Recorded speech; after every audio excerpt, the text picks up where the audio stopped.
Hello, আসসালামু আলাইকুম। চলে আসলাম সুন্দর একটা সকাল নিয়ে। এই যে দেখেন কত সুন্দর একটা সকাল। আর আজকে কোথায় আসছি জানেন? সবজি কেনার জন্য চলে আসছে। এই যে দেখেন আপনাদের ভাইয়া লুঙ্গি পরে আসছে। ফাইনালি দেখাই দিছি। ও কিন্তু অনেক লজ্জা পাইতেছে।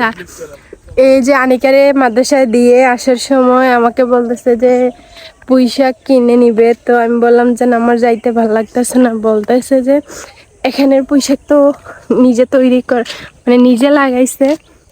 আর এই যে দেখেন কত সুন্দর এলাকা, নির্জন এলাকা। আর আপনাদের ভাইয়া ওই পাশে চলে গেছে সবজি কেনার জন্য।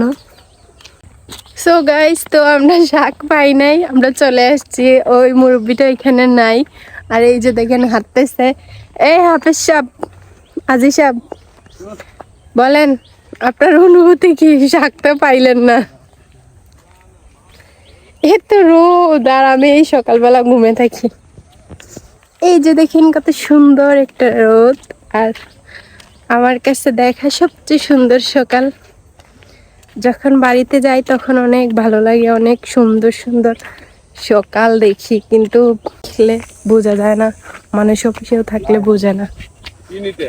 এই যে দেখেন বেচারা কি কষ্ট পাই আসছে, শাক কিনতে পারে না। গাইস, তোমার মন ভালো নাই কেন? আমার মনটা তো আরো বেশি ভালো নাই, তারপরেও তো আমি একটা ভিডিও মেক করতেছি। হ্যাঁ, মন ভালো না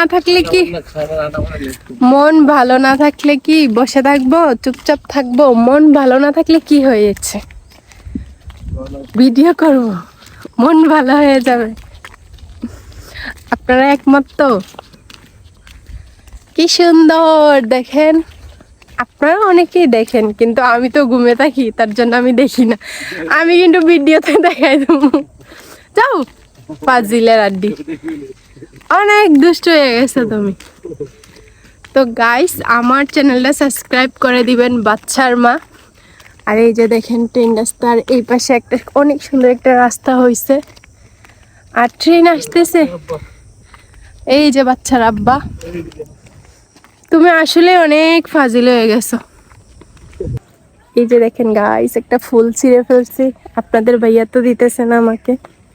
আমি বুঝি বুড়ো হয়ে গেছি? এটা কোনো কথা? আরে ভালোবাসার মানুষের যদি এইভাবে বলে, তাহলে কি আর ভাল লাগে বলেন? এটা আপনাদের জন্য শুভ সকাল সবাইকে। আর এই যে দেখেন গাইস, আপনাদের ভাইয়া এখানে বসে আছে, ক্লান্ত হয়ে গেছে। ঠিক আছে, আসো চলে যাই, বাবু কান্না করতেছে বাসা। এই যে গাইস, আপনাদের ভাইয়া নাকি হাঁস খাবে, তার জন্য আমি বলতেছি যে আমার আম্মুকে পাঠাবো যাইয়া হাঁস কিনে নিয়ে আসতে। কি 3 মাস হয়ে গেছে নাকি? আজব তো। সো গাইস, তো বাসায় চলে আসছি। ভিডিওটা আজকে এই পর্যন্তই। আল্লাহ হাফিজ সবাইকে। আর এই যে দেখেন বাচ্চার বাচ্চাকে নিয়ে বসে আছে, বাসায় সেই বাচ্চারে কুলে নিয়ে নিচ্ছে।